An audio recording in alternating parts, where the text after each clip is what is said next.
മൈസൂരിൽ നഴ്സിംഗിന് പഠിക്കാൻ പോയ ഒരു മലയാളി പെൺകുട്ടി നൽകിയ ഞെട്ടിക്കുന്ന വിവരങ്ങളുടെ യാഥാർത്ഥ്യം അന്വേഷിച്ചാണ് ഈ യാത്ര.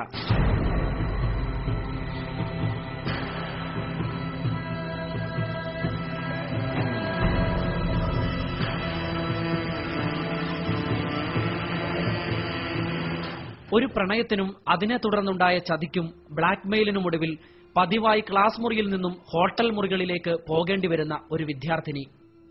എന്റെ വാർത്തയോട് അവൾ കരഞ്ഞു പറഞ്ഞത് കർണാടകയിൽ പഠിക്കാൻ പോകുന്ന ഒട്ടേറെ മലയാളി പെൺകുട്ടികൾ ഇത്തരത്തിൽ പെൺവാണിഭ റാക്കറ്റിന്റെ ചതിവലയിൽ കുടുങ്ങുന്നു എന്നാണ്.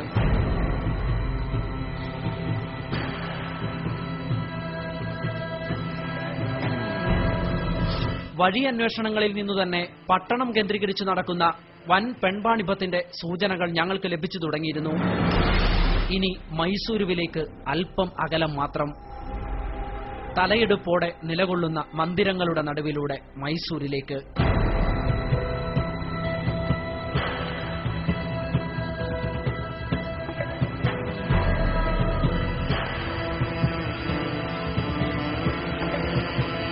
നഗരമധ്യത്തിലുള്ള ലോഡ്ജുകളിലേക്കായിരുന്നു ഞങ്ങളുടെ ആദ്യ യാത്ര.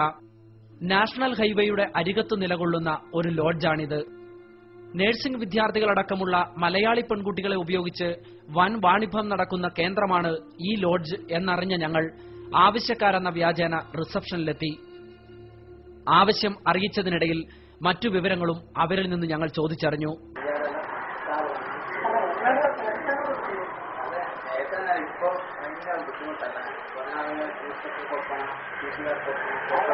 പോലീസ് പിടിക്കുമോ എന്ന ചോദ്യത്തിന് മാസം 15,000 രൂപ SP-ക്കും 5,000 ലോക്കൽ പോലീസിനും കൊടുക്കുന്നതുകൊണ്ട് അതുണ്ടാവില്ല എന്ന ഉറപ്പാണ് കിട്ടിയത്. ഒരു പെൺകുട്ടിക്ക് 5,000 രൂപ മുതലാണ് ഈടാക്കുന്നതെന്നും ഞങ്ങൾ മനസ്സിലാക്കി. ഞങ്ങളുടെ ആവശ്യം മനസ്സിലാക്കിയ അവർ ഞങ്ങളെ ലോഡ്ജിനുള്ളിലേക്ക് കൂട്ടിക്കൊണ്ടുപോയി. നിരവധി റൂമുകൾക്കപ്പുറം പൂട്ടിയിട്ട നിലയിൽ കുറെ മുറികൾ. അതിലൊന്ന് അവർ തുറന്നു.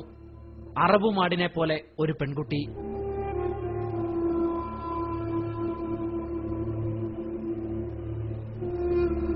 കാഴ്ചയിൽ ഒരു 18 വയസ്സ് തോന്നും. അവൾ ഞങ്ങൾക്ക് മുൻപിൽ ഒരു വിൽപ്പന വസ്തു പോലെ നിൽക്കുകയാണ്. ഭയവും കുറ്റബോധവും കൊണ്ട് ശിരസ്സു കുനിച്ച്.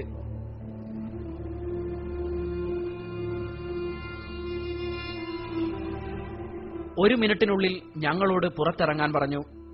ഇനി പണം കൊണ്ട് കരാർ ഉറപ്പിക്കണം. ഞങ്ങൾ പുറത്തിറങ്ങിയ ഉടൻ ആ മുറി വീണ്ടും താഴിട്ട് പൂട്ടി. വീണ്ടും കാര്യങ്ങൾ സംസാരിക്കാൻ റിസപ്ഷനിലേക്ക്. കച്ചവടം ഉറപ്പിക്കുന്ന ഹോട്ടൽ ഉടമയുടെ കൈവിരലിൽ കറങ്ങുന്നത് നമ്മൾ മുൻപ് കണ്ട പെൺകുട്ടിയെ പൂട്ടിയിട്ട മുറിയുടെ താക്കോലാണ്. അല്ല, ആ പെൺകുട്ടിയുടെ മാനത്തിന്റെ താക്കോൽ. അല്പം കഴിഞ്ഞെത്താം എന്നറിയിച്ച് ഞങ്ങൾ വേഗം പുറത്തിറങ്ങി. വീണ്ടും നഗരത്തിലെത്തി ഓട്ടോറിക്ഷ ഡ്രൈവർമാരോട് തിരക്കിയപ്പോൾ ബാംഗ്ലൂർ റൂട്ടിൽ ഹൈവേയുടെ അരികത്തായുള്ള ധാബകളിൽ ഇത് സുലഭമാണെന്ന് ഞങ്ങൾ മനസ്സിലാക്കി. അടുത്ത യാത്ര ബാംഗ്ലൂർ ഹൈവേയിലൂടെ.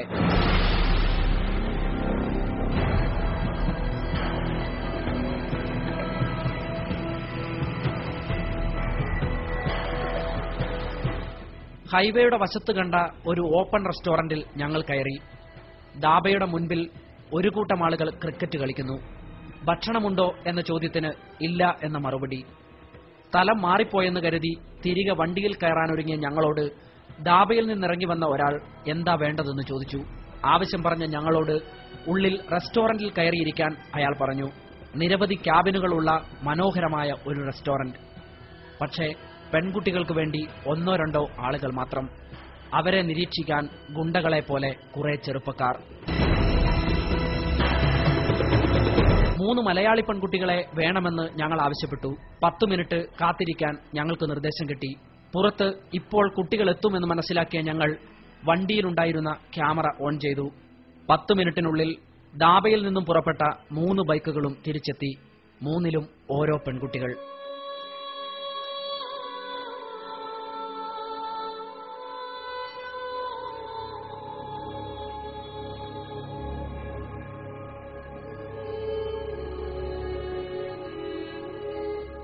കോളേജിൽ നിന്നും ബാഗും തൂക്കി വന്ന 3 മലയാളി പെൺകുട്ടികളെയും അവർ ഞങ്ങൾക്ക് മുൻപിലേക്ക് കൊണ്ടുവന്നു.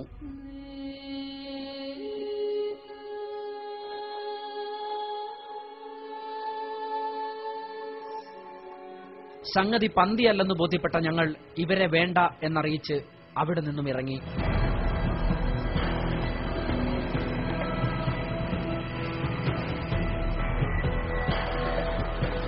നഗരത്തിലെ മറ്റൊരു ലോഡ്ജിലും ഞങ്ങൾ പൂട്ടിയിട്ട മറ്റൊരു മലയാളി പെൺകുട്ടിയെ കണ്ടെത്തി.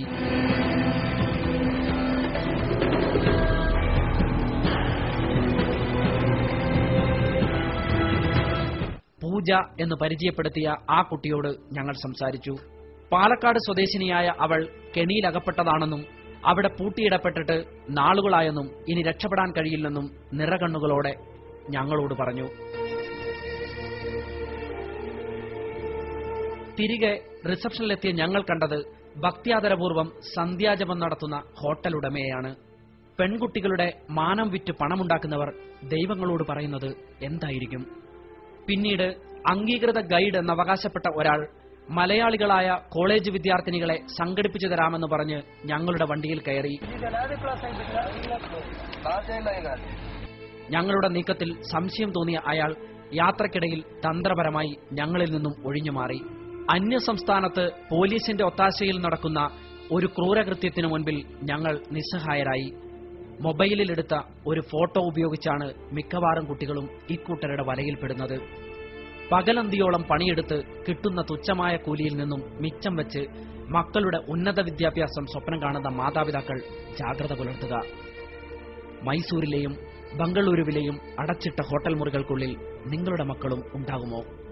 ചിലരുടെ ഭീഷണിയിലും ബ്ലാക്ക് മെയിലിലും പെട്ട് കോളേജുകളിൽ നിന്ന് ഏതു നിമിഷവും ഹോട്ടൽ മുറികളിലേക്ക് ഇറങ്ങിപ്പോന്നവരിൽ നിങ്ങളുടെ കുട്ടികളും ഉണ്ടാകുമോ?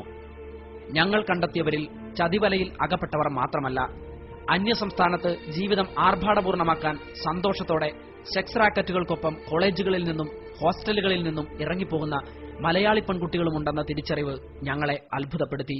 Citizen journalist Sarun Thomas.